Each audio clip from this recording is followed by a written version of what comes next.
Chers amis, je ne sais pas pour vous, mais je me souviens de ces moments où, avec certains, nous plaisantions en nous posant réciproquement cette question-là. Si on t'annonçait qu'il ne te restait plus que 24 heures à vivre, le dernier jour de ta vie, qu'est-ce que tu ferais? Et je me souviens que j'avais une tonne d'idées qui me venaient à l'esprit. En l'occurrence, je me disais que je commencerais certainement par aller manger mon plat préféré, qu'ensuite j'irais voir ma famille, mes proches, tous ceux qui me tiennent à cœur, et je leur dirai que je les aime. Et en repensant à ce moment-là, je me disais que l'idée principale qui m'habitait, c'était que à la fin de la journée, j'aurais souhaité mourir en étant au plus proche de Dieu, être en sa présence au moment où mon souffle s'éteindrait à jamais. Parce que oui, je crois en la vie éternelle, et je crois que l'être humain est si sacré qu'il est impossible que sa mort soit la fin de tout ce qu'il est et de tout ce qu'il porte d'invisible. En fait, je parle de ça parce que, sans s'y attendre pour certains, malheureusement bien trop nombreux, ça a été le dernier jour de leur vie.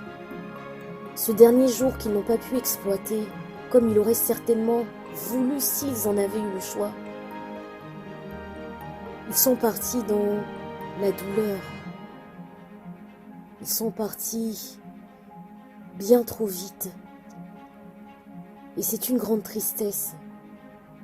La violence mortifère du coronavirus les a frappés brusquement, et ensuite les a éteints. Certains n'ont même pas eu le temps de rencontrer et de se donner à Dieu, ce Dieu si bon, ce Dieu si aimant, ce Dieu 3 fois saint, ou encore de partager une dernière fois leur amour avec leurs proches. Alors aujourd'hui, ce que je désire, c'est interpeller tous les chrétiens, toutes les chrétiennes, et tous ceux qui de bonne volonté recherchent la vérité. J'en suis sûre, et je n'ai aucun doute à cela.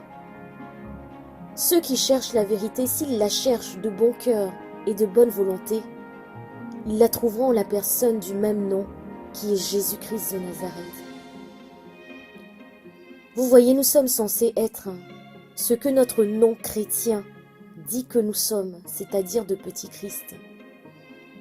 Et rappelons-nous, chères chrétiennes et chers chrétiens, que le Christ est un intercesseur. Et même, il est l'intercesseur par excellence auprès du Père.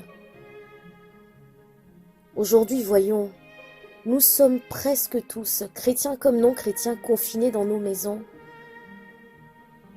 Même si il est vrai que ça dépend des pays, et d'ailleurs aussi que ça dépend des villes. Et s'il fallait analyser la situation de manière très factuelle, en étant à la maison, on pourrait dire que nous sommes des consommateurs inactifs dans la lutte. Bien sûr, en comparaison du corps médical et des forces armées qui sont sur le terrain quotidiennement. En gros, même si ça peut être très violent, voire même très difficile à entendre ou à dire, on pourrait croire que nous ne servons à rien dans ce combat. Et à vrai dire, c'est totalement faux. Totalement faux. Nous avons la possibilité d'agir et même d'agir fortement et puissamment.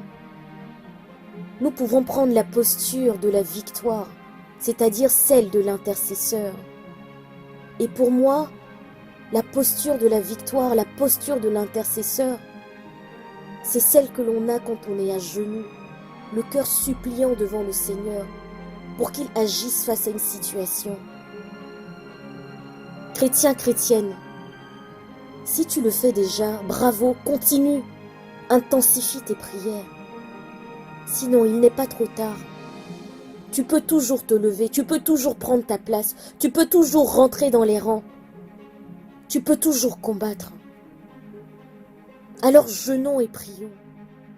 Car nous sommes dans un combat spirituel, et un combat spirituel des plus violents, dont la victoire sera rendue visible et palpable par la maîtrise et l'éradication de ce coronavirus. Comme j'aime à le dire souvent, Seul l'esprit peut combattre l'esprit, parce qu'il s'agit d'abord de quelque chose d'invisible. Alors seul l'esprit de Dieu peut vaincre l'esprit du mal. Qu'on soit franc et vrai avec nous-mêmes, même si ça fait partie de notre quotidien, de notre mode de communication ou de notre réalité, qu'on se le dise, la chair, les discussions, les commentaires, tout ça, et rien d'ailleurs de tout ça ne peut lutter contre l'ennemi de l'homme. Satan, ses suppôts, contre la maladie, contre la douleur, contre la souffrance, contre la mort. Alors je vous en supplie, chrétiens, chrétiennes, je vous en supplie, personnes de bonne volonté qui recherchez la vérité, prenons les armes des intercesseurs, prenons la repentance pour reconnaître et rejeter le péché, tous ces péchés de l'humanité, prenons la louange pour que la paix de notre Dieu demeure dans notre cœur, prenons l'adoration pour reconnaître qu'il est Dieu et qu'il peut tout là où nous ne pouvons plus rien. Prenons la supplication pour appeler sa victoire et sa miséricorde dans ce monde.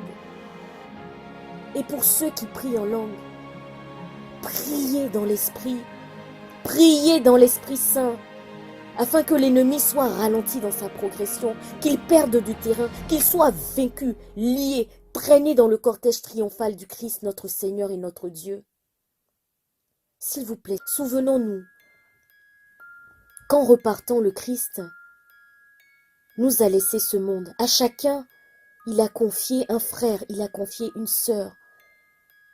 Alors chaque seconde, chaque minute, chaque heure compte. Ta prière, ton jeûne et ta prière peuvent aider à sauver des personnes. Ça peut être tes proches, tout comme ça peut être des inconnus. Parce que Dieu ne fait acception de personne. Il nous aime tous, qu'on croit en lui ou qu'on ne croit pas en lui, qu'on l'aime ou qu'on ne l'aime pas. Il désire que chacun de nous soit sauvé. Et d'ailleurs, je veux bénir le Seigneur pour tous les endroits sur cette terre qui ne sont pas infectés par le coronavirus. Qu'il les préserve intacts au nom de Jésus-Christ pour sa plus grande gloire. Je terminerai en disant ceci. Chrétienne et chrétien, toi qui dois aimer ton prochain comme toi-même, la vie de ton frère, la vie de ta sœur en ce jour est entre tes mains. Alors qu'est-ce que tu feras ?